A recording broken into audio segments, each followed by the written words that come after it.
Today I'm going to talk about the law of Moses, the law of God. And I'll be reading some passages from the books of Exodus and Leviticus and how it relates to the modern situation, how it relates to the need for justice and the need for us to treat people fairly and to be impartial. The first passage is found in the book of Exodus, chapter 21, verse 16. It goes like this: He who kidnaps a man, whether he sells him or is found in his possession, shall surely be put to death. Now, this is a very important passage because this was not followed by our founding fathers. What you had is people being kidnapped from Africa and brought to the United States and sold. This was a type of sin that could not be made up by like paying people back money. Oh, I'm sorry I did that. Okay, so, let bygones be bygones. This was one of the death penalty passages. And you are never to forget this, because this is an abomination before God. And this is the basis of American society from the very, very beginning. It was wrong. It was wrong in the sight of God. It was wrong in the sight of God thousands of years earlier, the nation of Israel. Now I'm going to read from the book of Leviticus. I got to say, one of my favorite chapters in the book of Leviticus is chapter 19.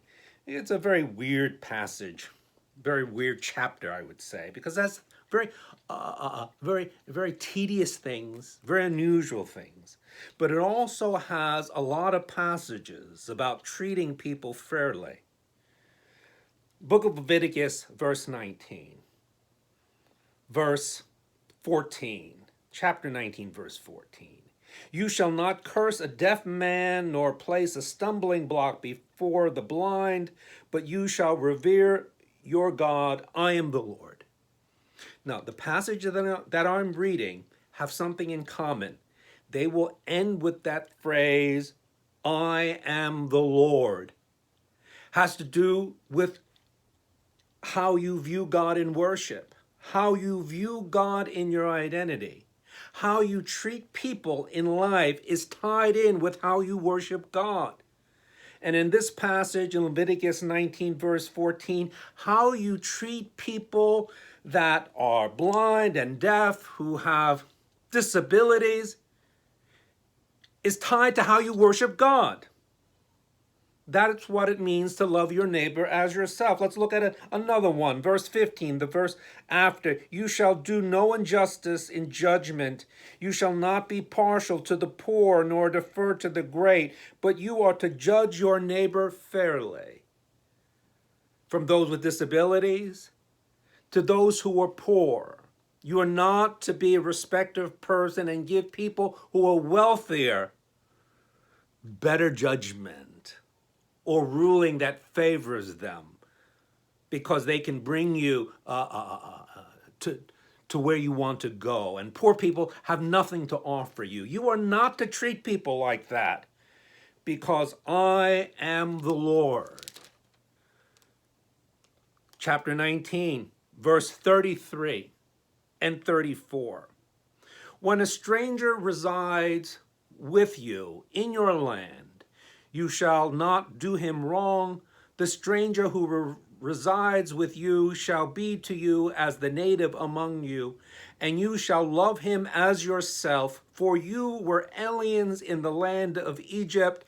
I am the Lord your God.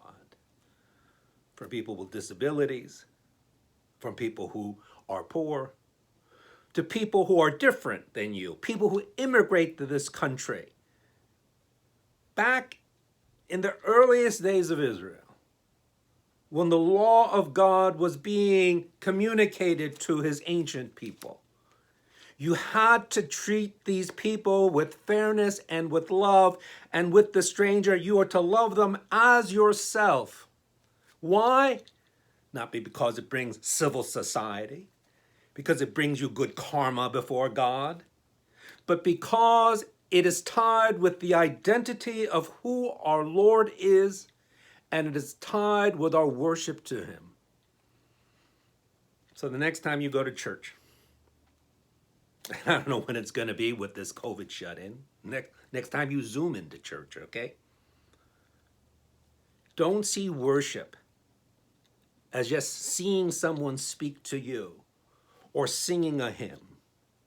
See worship as also how it is tied to the character of God and tied with how you treat people with respect, dignity, and impartiality.